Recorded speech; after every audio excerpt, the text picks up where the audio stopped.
Good afternoon.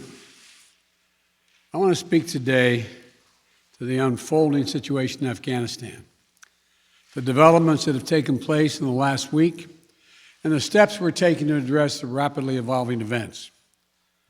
My national security team and I have been closely monitoring the situation on the ground in Afghanistan and moving quickly to execute the plans we had put in place to respond to every constituency,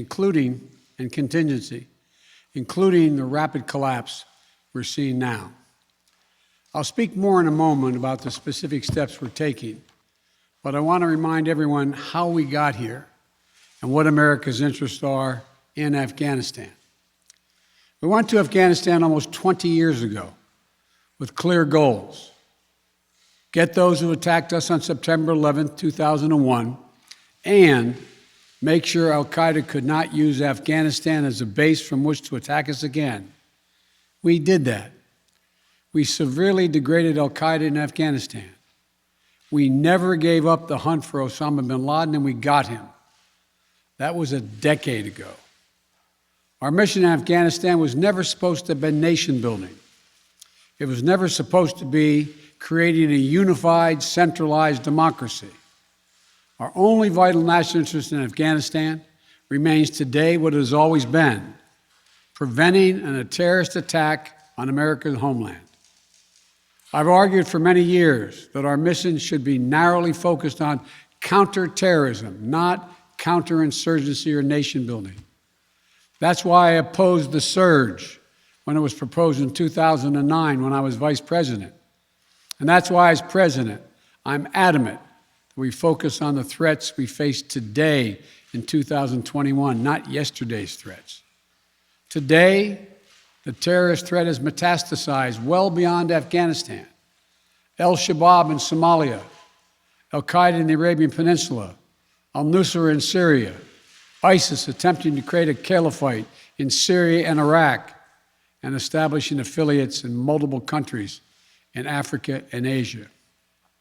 These threats warrant our attention and our resources. We conduct effective counterterrorism missions against terrorist groups in multiple countries where we don't have permanent military presence.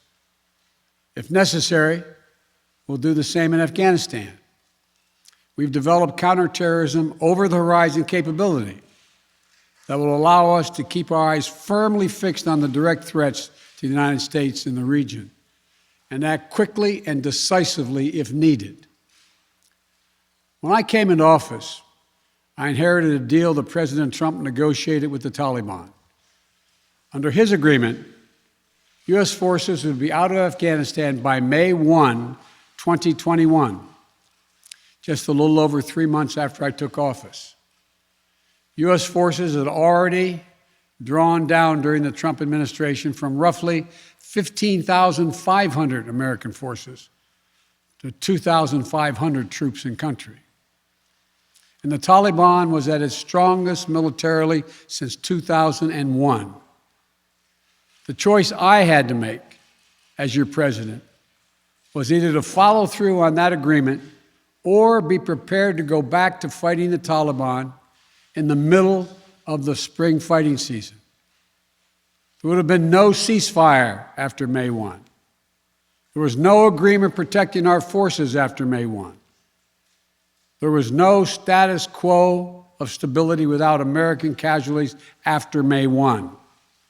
There was only the cold reality of either following through on the agreement to withdraw our forces or escalating the conflict and sending thousands more American troops back into combat in Afghanistan, lurching into the third decade of conflict.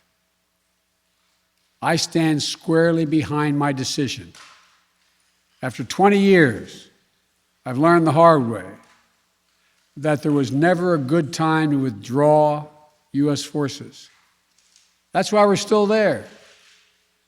We were clear-eyed about the risks.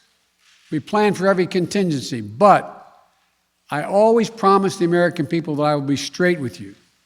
The truth is, this did unfold more quickly than we had anticipated. So what's happened? Afghanistan political leaders gave up and fled the country. The Afghan military collapsed, sometime without trying to fight. If anything, the developments of the past week reinforced that ending U.S. military involvement in Afghanistan now was the right decision.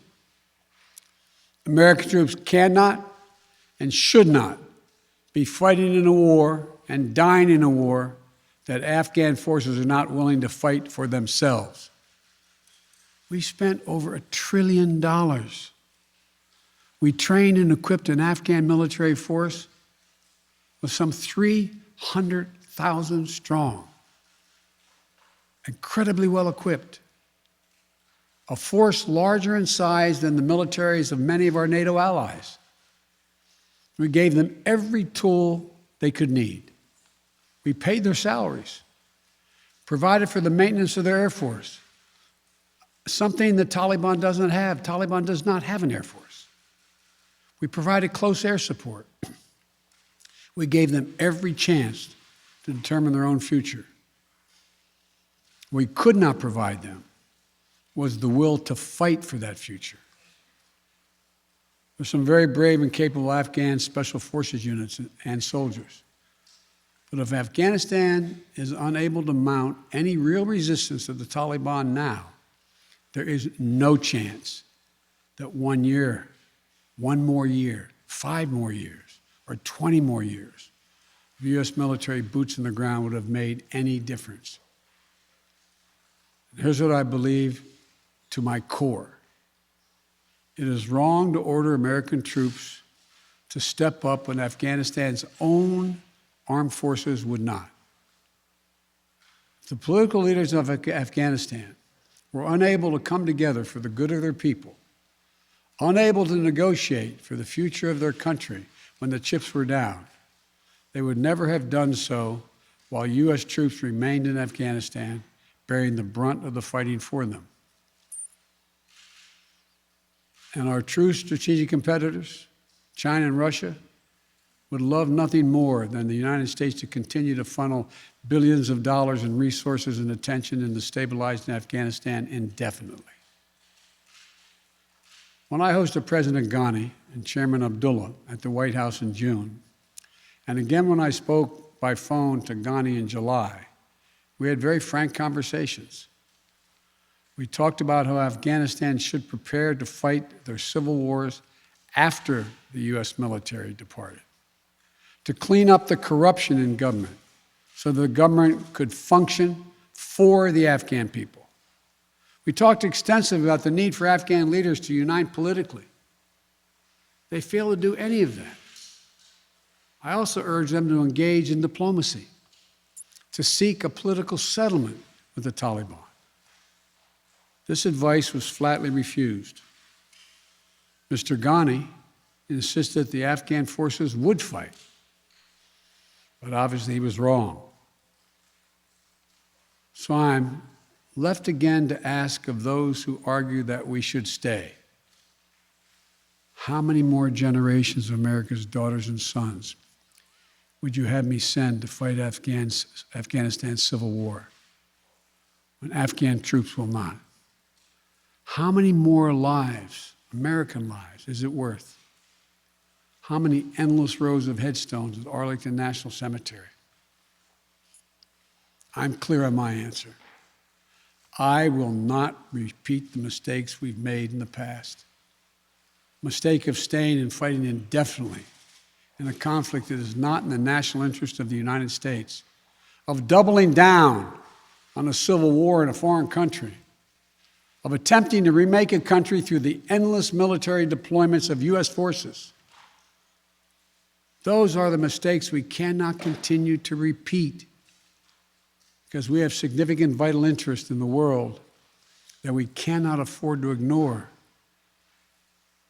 I also want to acknowledge how painful this is to so many of us.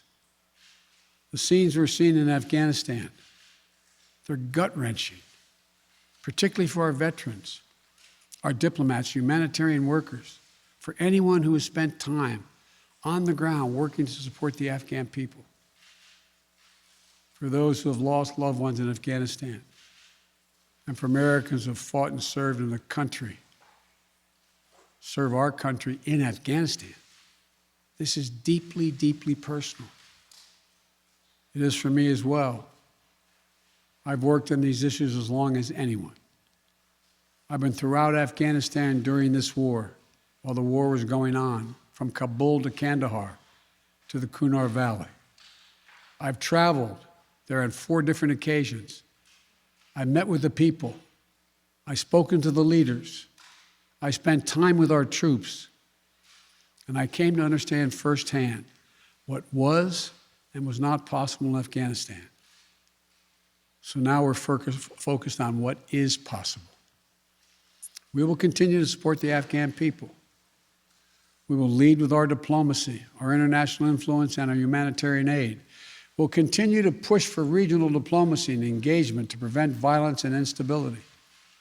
We'll continue to speak out for the basic rights of the Afghan people, of women and girls, just as we speak out all over the world. I've been clear, the human rights must be the center of our foreign policy, not the periphery.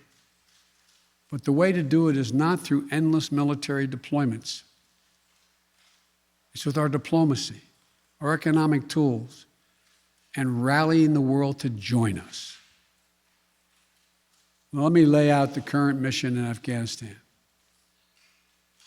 I was asked to authorize, and I did, 6,000 U.S. troops to deploy to Afghanistan for the purpose of assisting in the departure of U.S. and allied civilian personnel from Afghanistan, and to evacuate our Afghan allies and vulnerable Afghans to safety outside of Afghanistan.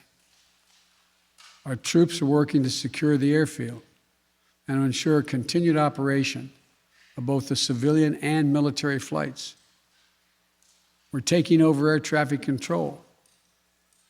We have safely shut down our embassy and transferred our diplomats. Our diplomatic presence is now consolidated at the airport as well. Over the coming days, we intend to transport out thousands of American citizens who have been living and working in Afghanistan. We'll also continue to support the safe departure of civilian personnel, the civilian personnel of our allies who are still serving in Afghanistan. Operation Allies Refugee, which I announced back in July, has already moved 2,000 Afghans who are eligible for special immigration visas and their families to the United States. In the coming days, the U.S. military will provide assistance to move more SIV-eligible Afghans and their families out of Afghanistan. We're also expanding refugee access to cover other vulnerable Afghans who worked for our embassy.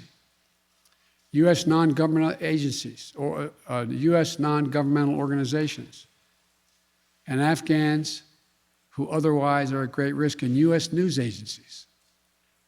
I know there are concerns about why we did not begin evacuating Afghans civilians sooner. Part of the answer is some of the Afghans did not want to leave earlier, still hopeful for their country. And part of it because the Afghan government and its supporters discouraged us from organizing a mass exodus to avoid triggering, as they said, a crisis of confidence. American troops are performing this mission as professionally and as effectively as they always do, but it is not without risks. As we carry out this departure, we have made it clear to the Taliban, if they attack our personnel or disrupt our operation, the U.S. presence will be swift and the response will be swift and forceful. We will defend our people with devastating force if necessary. Our current military mission will be short in time, limited in scope, and focused in its objectives. Get our people and our allies as safely as quickly as possible. And once we have completed this mission, we will conclude our military withdrawal. We will end America's longest war after 20 long years of bloodshed. The events we're seeing now are sadly proof that no amount of military force would ever deliver a stable, united, secure Afghanistan, as known in history as the graveyard of empires. What's happening now could just as easily happen 5 years ago or 15 years in the future. You have to be honest. Our mission in Afghanistan is taking many missteps, made many missteps over the past 2 decades. I'm now the 4th American president to preside over war in Afghanistan, 2 Democrats and 2 Republicans. I will not pass this responsibility on to a 5th president. I will not mislead the American people by claiming that just a little more time in Afghanistan will make all the difference. Nor will I shrink from my share of responsibility for where we are today and how we must move forward from here. I am President of the United States of America, and the buck stops with me. I'm deeply saddened by the facts we now face, but I do not regret my decision to end America's warfighting in Afghanistan and maintain a laser focus on our counterterrorism missions there and other parts of the world. Our mission to degrade the terrorist threat of al-Qaeda in Afghanistan and kill Osama bin Laden was a success. Our decades-long effort to overcome centuries of history and permanently change and remake Afghanistan was not, and I wrote and believed it never could be. I cannot and will not ask our troops to fight on endlessly in another country's civil war, taking casualties, suffering life-shattering injuries, leaving families broken by grief and loss.